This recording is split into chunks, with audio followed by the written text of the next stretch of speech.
Iran thought it could use its single trump card, closing the Strait of Hormuz and attacking ships traveling through it, to stop Israeli and American attacks in the Middle East. No ship of any kind will be permitted to cross the Strait of Hormuz until further notice, according to Iran's Islamic Revolutionary Guard Corps Navy. But Tehran paid a very high price for this historic error. Because there were enormous floating military strongholds like the Gerald Ford and Abraham Lincoln in the area, it was useless to threaten the strait. The Iranian Navy suffered the most devastation in its history as a result of the US's vicious retaliation strike. What if we told you that the Iranian Navy's near-complete destruction is only the beginning? What could be worse for a nation with a 95% inoperable navy? We are aware that this may sound alarming, but this terrible circumstance has an even more startling feature.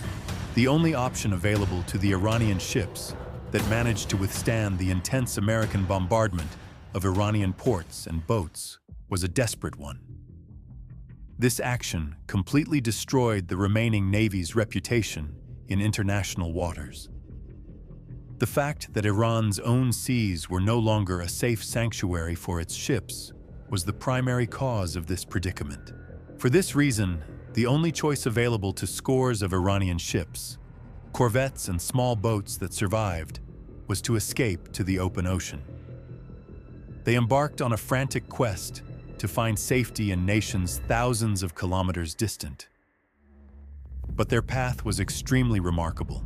Iranian ships were sailing south across the Indian Ocean, escaping B-52 airstrikes and Tomahawk missiles. The most important iron giants Iran would use to threaten the Strait of Hormuz were among them. Levan Boucher and Dina Iris, the three vessels, were on their way back from the Milan 2026 drill. These naval resources were en route to Sri Lanka after leaving the Indian port of Visakhapatnam. But from the start, the US Navy had been monitoring these ships in foreign waters. To put it another way, the ships' routes and destinations were predetermined. The most obvious illustration of the circumstance was the tale of Iris Dina's escape. This ship sailed south across the Indian Ocean toward Sri Lanka's southern coast after leaving Visakhapatnam. The route passed through international seas and was roughly 1,500 to 2,000 nautical miles southwest of the Bay of Bengal. When the ship noticed the US surveillance, it accelerated on its way back to Iran. Subsequently, the Iris Dina was hit off the coast of Sri Lanka and was unable to make it to its destination. On March 4, 2026, an American submarine torpedoed the ship. Another ship trying to elude the United States was hit by the first torpedo since World War II. The Iris Levan of the Navy was traveling a similar path. Under the guise of a technical issue, the ship altered its route while sailing near the southern coast of India. Iris Levan, the landing ship, just managed to reach Kochi, India. The 183 crewmen of the ship were detained at adjacent naval facilities. The same fate befell the Iris Boucher, which pursued the Iris Levan while attempting to avoid intense assaults. This fleet resupply ship was arrested after seeking safety in the port of Colombo, Sri Lanka. Both ships failed to fulfill their escape strategies. Do you believe that the Iranian ships' escape attempts were stopped by these dramatic capture moments? No, surprisingly, because of American attacks, the ships kept changing their path. The majority of ships left Bandar Abbas and Chabahar and headed for the waters off Pakistan or the Indian Ocean. But more than 60 ships were hit by American forces. The Iranian Navy discovered it was totally stranded in the Indian Ocean after receiving a startling toll.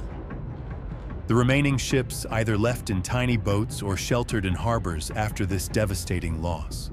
A few vessels made an effort to disguise themselves as part of the fabled Shadow Fleet, which smuggles oil from Iran to China. The image didn't change even when these ships were sailing toward Pakistan or Oman. Numerous ships were destroyed before they could arrive at their planned locations. The best illustration of how the Iranian Navy's reputation has disappeared from the international scene was this escape story. In a matter of days, a force that had closed its own strait in defiance of the world had disappeared. However, the United States' pursuit of these ships in the middle of the ocean conveyed a very clear statement about the balance of power in the world. Washington was declaring that it had complete control over the oceans. It was made clear that no hostile element would be allowed to hide anywhere. As a result, Iran's ambition to carry out operations outside of the ocean was permanently lost. There are no longer any plans to contact its friends via water. What then prompted the Iranian Navy to leave its own waters and enter the ocean as a result of the extensive U.S. operations? Here we must first look at the ruthless moves made by the Tehran regime after it closed the Strait of Hormuz. The IRGC took a scary position in this crucial strait, a tiny 33-kilometer canal through which almost 20 million barrels travel every day.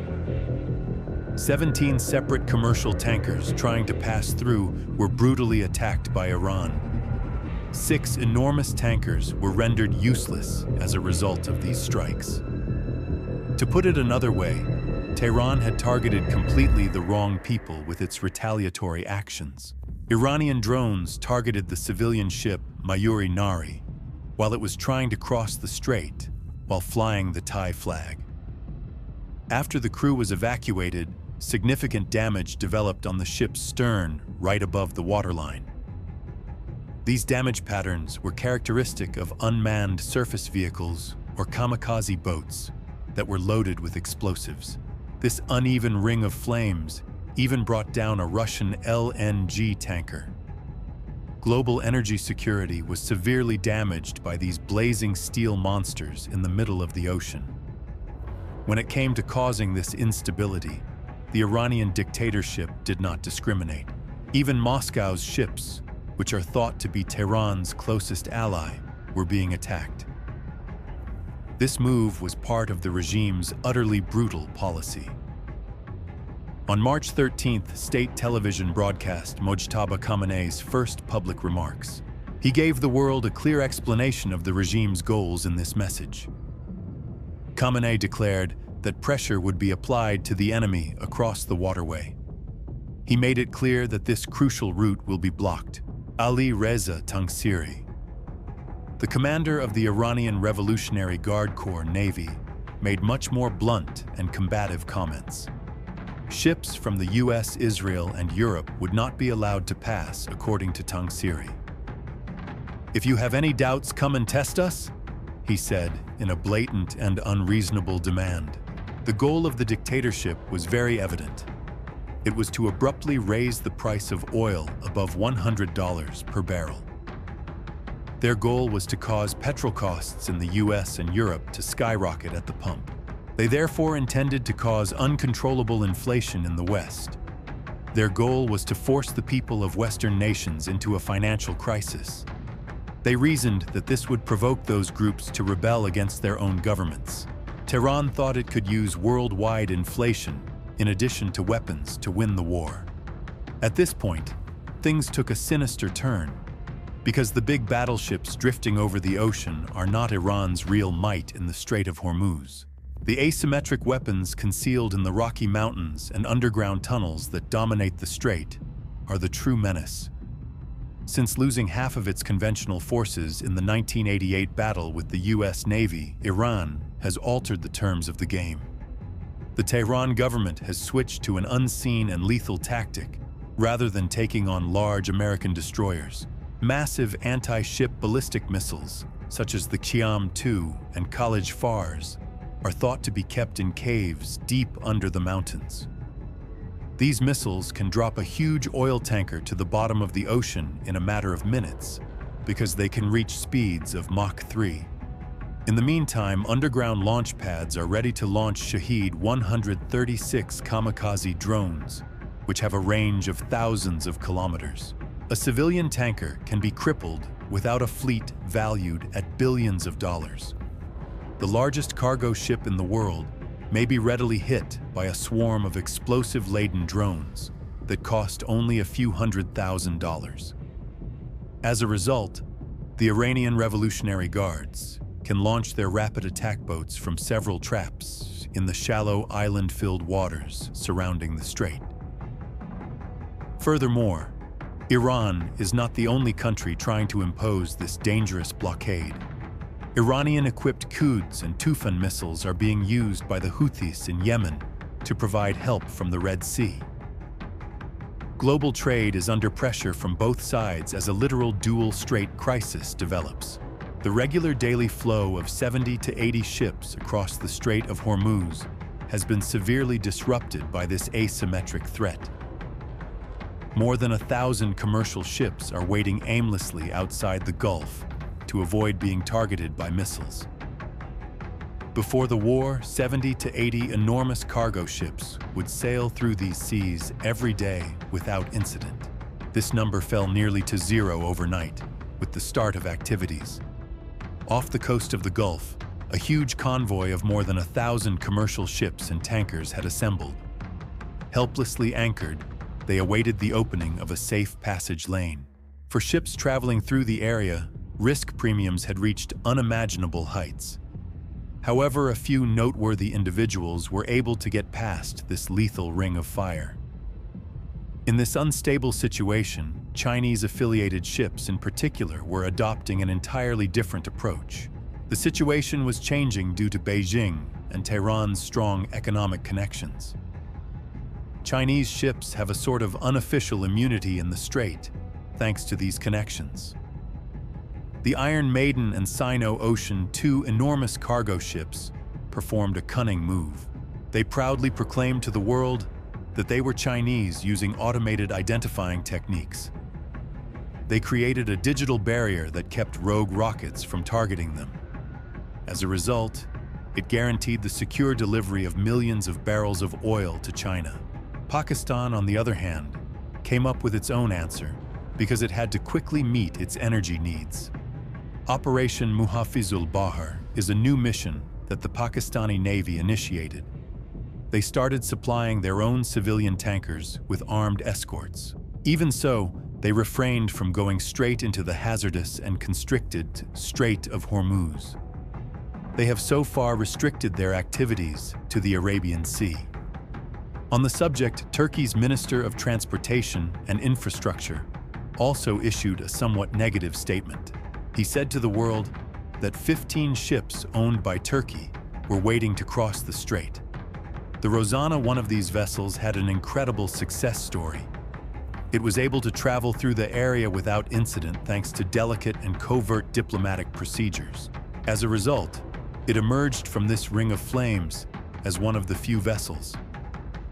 The 14 Turkish ships that remained in the area, meanwhile, kept waiting tensely. In fact, these remarkable paragraphs sent us a very significant message. It proved that the Strait of Hormuz was not entirely closed, but it demonstrated that passage could only be achieved through diplomatic talks and particular power balances. Iran also made steps to create what amounted to a minefield in its marine regions, as if the pressure it was applying to foreign oil and cargo ships wasn't enough, mining the area around the Strait of Hormuz. A worldwide catastrophe may have resulted from this cruel action. However, the US side responded to this threat and was successful in using crucial actions to frustrate Iran's plan to make the strait a high-risk area. One by one, 16 mine-laying vessels were deliberately attacked and destroyed. This action by the US military had enormous strategic importance. There would have been catastrophe if those mine-laying ships had succeeded in their clandestine operations. It would have become a huge trap that would take years to clear the Strait of Hormuz. On the ocean floor, thousands of explosive mines would have been planted. Any type of military or civilian passage would have been impossible under these circumstances. Iran intended to create a shadow zone across the strait that was both dangerous and dark.